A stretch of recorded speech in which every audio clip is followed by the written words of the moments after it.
देखंतु ये आमे बार बार मुख्य निर्वाचन अधिकारी पाखक आसुचु ये वीडियो शासन रे मुख्यमंत्री वीडियो शासन चलची गुमास्ता सरकार जो भली भाव आरंभ होईची उत्पात एते व्यतिव्यस्त होईचंती आ सरकारी कल को नग्न भाव व्यवहार करने पछौना जमती भोटर मानक कॉल सेंटर रु धमकाउछन भोट नदेले आमे तुमर राशन कार्ड काटिदेबू आमे काटिदेबू तुमर हेल्थ कार्ड जो विजु स्वास्थ्य कल्याण कार्ड काटिदेबू भत्ता काटिदेबू एभली कॉल सेंटर मानकरू जोटा प्रमाण आमे पाटनागढ़ रु संबलपुर कॉल सेंटर रु धमकाण दौरान तार देचु सरकारी अनुष्ठान को मध्य आपण माने समस्त जानी जानी जो गुमास्ता बाबू एठी मैनिफेस्टो रे लोकों को अपील कले स्टाडियम भितर व्यवहार करिक तार तो कौन सी एक्शन होनी पुणी ऑनलाइन मीटिंग विजु श्रमिक सम्मुखर संबलपुर यूनिवर्सिटी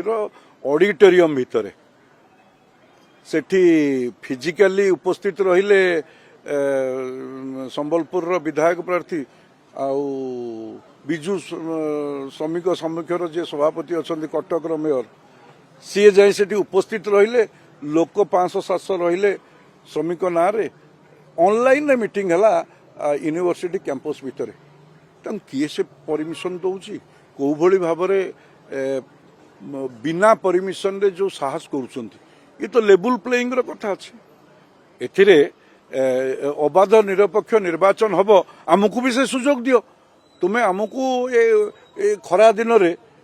आमको मध्य से सुविधा नहीं किंतु अपर पक्ष रे एठी जो अणओडिया प्रशासक जे विजु जनता दल नेता होती सात खून माफ ये कौन भली लेवल प्लेइंग जदि न सुजोग न दिया जिवो एथिरे आरपी एक्ट रो प्रोविजन भी अच्छी जो प्रोविजन अनुसार आमे तो से भली अबांतर कथा कहून आमर जो अधिकार पॉलिटिकल पार्टी रो जो अधिकार आमको देइछि आमर आरपी एक्ट 1951 रो सेक्शन 1, 2, 3 ये तो आमको देइछि अधिकार देइछि आउ ए अधिकार तांको दंड दबा पई मध्य निर्धारित प्रोविजन अच्छी एटी आईन रो शासन केमी चलियो आ लेवल प्लेइंग के जदि न हबो एटी अबाध निरपेक्ष निर्वाचन केमती हबो तो फ्री एंड फेयर निर्वाचन पे निर्वाचन अधिकारी को आमे जणाइछु एवं जे कोनोसे पर जदि एक्शन न नउचंती आमे से कथा को पुणी आगामी दिन रे आमे अनुरोध करिछु जे आपण जेतिकी कंप्लेन आपण पाखरे आमे देलुणी तार निर्यास कौन यदि भोटर एटी डरा जीवो धमकाण करा जीवो आ तांको यदि अधिकारी मानकर क्षमता को संकुचित करा जीवो एवं तांको पाखरे प्रेशर करिकि तांकोठु काम हासिल करा जीवो ए तो अबाध निरपेक्ष हे परिबोनी तेणु आमे दाबी जणाइछु आर आशा रखिछु मुख्य निर्वाचन अधिकारी कौन एक्शन नौचंती तापरे आमे ए विषय रे पुणी आगामी दिन रे आमर कार्यानुष्ठान निष्पत्ति नबु।